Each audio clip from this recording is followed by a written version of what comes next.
me, at least where I come from, the way I think about life is I principally want to be left alone. Okay. So, I want to, I'll figure out my shit for my life. I'll be accountable for that. I'll be responsible for that.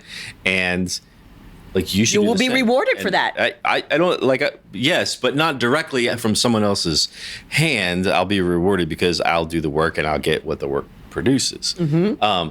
But this kind of bleeds into the debate or the differences of views of what takes precedence? Is the individual the most important thing, or is society?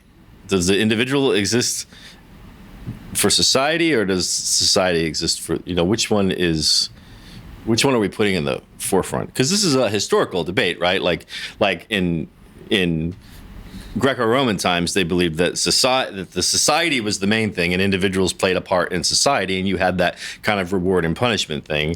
And then in the days when they were, in the early days leading up to the American Revolution, they had a different approach, a different thought, which was individual liberty is the main thing, and society needs to stay the hell out of the way, and we need to let everybody live their own individual life. You just made my point. Sorry. We're talking about individuals here. And so you got to start young. If you're going to change culture, you got to change the kids. And so the kids got the wrong role. Apparently we are trying to change them all kinds of ways right now. Well, you're giving them the wrong role models. You got the gangsters.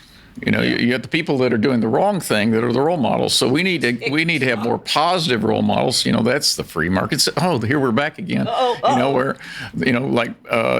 You need role models that have worked hard, created companies, and been rewarded for it. And the people that are corrupt and criminals need to be shamed and punished.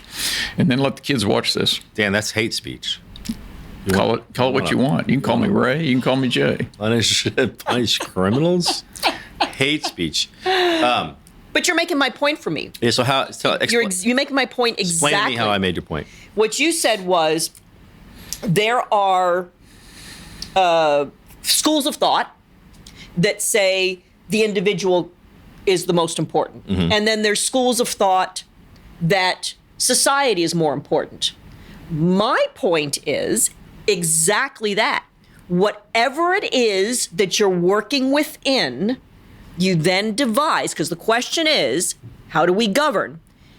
You devise your governance structure within the context of the cultural, Dan's word, the culture, the cultural environment within which you are attempting to affect change or survive and thrive, etc.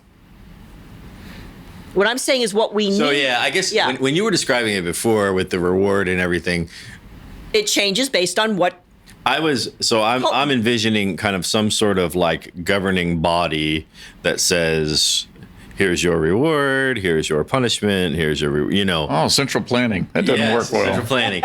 Yeah.